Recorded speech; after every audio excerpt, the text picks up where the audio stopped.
ಪ್ರತಿ ವರ್ಷ ಅಂತ ಈ ವರ್ಷ ಕೂಡ ಸಡಗರ ಸಂಭ್ರಮದಿಂದ ಈ ವರಮಹಾಲಕ್ಷ್ಮಿ ಹಬ್ಬವನ್ನು ಆಚರಣೆ ಮಾಡ್ತಾ ಇದ್ದೀವಿ.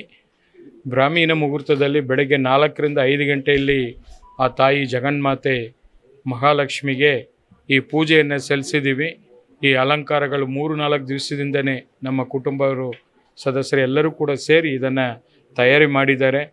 ವಿಷ್ಣು ಪ್ರಿಯೆ ಮಹಾಲಕ್ಷ್ಮಿ ಅಲಂಕಾರ ಪ್ರಿಯೆ ಅಂತ ಕರಿತೀವಿ. ಪ್ರತಿ ವರ್ಷ ಕೂಡ ವಿಭಿನ್ನವಾಗಿ ಈ ಒಂದು ಅಲಂಕಾರವನ್ನು ಮಾಡ್ತೀವಿ. ಈ ಬಾರಿ ಈ ಕಮಲದ ಒಂದು ಕಮಲದ ಸ್ವರೂಪಿಣಿ ಅಂತ ಏನು ಕರಿತೀವಿ, ಈ ಕಮಲದ ಹೂವು ಮಹಾಲಕ್ಷ್ಮಿಗೆ ಶ್ರೇಷ್ಠವಾದದ್ದು. ಅದರಿಂದ ಆ ಕಮಲ ಅಂದರೆ ಪಿಂಕು ಕಮಲದ ಹೂವು ಮತ್ತು ವೈಟ್ ಕಾನ್ಸೆಪ್ಟಲ್ಲಿ ಈ ಒಂದು ಅಲಂಕಾರವನ್ನು ಇವತ್ತು ಮಾಡಿದ್ದೀವಿ. ಸಮೃದ್ಧಿಯ ಸಂಕೇತ ಅಂತ ಕರಿತೀವಿ. ಆ ಸಮೃದ್ಧಿಯ ಸಂಕೇತ ಮತ್ತು ಸಂತೋಷದ ಸಂಕೇತ ಕೂಡ ಇವತ್ತು ಈ ವರಮಹಾಲಕ್ಷ್ಮಿ ಹಬ್ಬ. ಎಲ್ಲ ಮಹಿಳೆಯರು, ಹೆಣ್ಣುಮಕ್ಕಳು ಎಲ್ಲರೂ ಕೂಡ ಮನೆಗೆ ಬರಮಾಡಿಕೊಂಡು ಅವರಿಗೆ ಅರಿಶಿನ ಕುಂಕುಮವನ್ನು ಕೊಟ್ಟು ಅವರು ಕೂಡ ನಗುತ್ತಾ ಖುಷಿಯಿಂದ ಇರಬೇಕು ಅನ್ನೋದು ನಮ್ಮ ಎಲ್ಲರ ಉದ್ದೇಶ ಕೂಡ. ನಮ್ಮ ಸಂಸ್ಕಾರ ಸಂಸ್ಕೃತಿ ಏನಿದೆ ಅದರ ಪ್ರಕಾರನೇ ನಾವು ಮುಂದುವರಿಸ್ತಾ ಇದ್ದೀವಿ. ಬಹುಶಃ ಇವತ್ತು ವಿಶೇಷವಾಗಿ ನಮ್ಮ ಈ ಒಂದು ವಿಶೇಷ ಪೂಜೆಯಲ್ಲಿ ನಮ್ಮ ಕನ್ನಡ ಚಿತ್ರರಂಗದ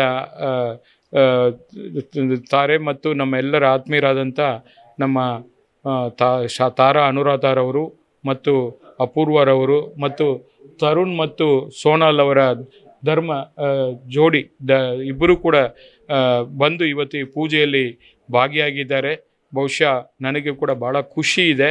ನಾವು ಕೂಡ ಲಕ್ಷ್ಮಿ ಯಾವಾಗಲೂ ಕೂಡ ನಗುತ್ತಾ ನಮ್ಮ ಮನೆಗೆ ಬರಮಾಡ್ಕೋಬೇಕಂತೆ ಅದೇ ರೀತಿಯಲ್ಲಿ ಇವತ್ತು ನಾವು ಮಾಡಿದ್ದೀವಿ.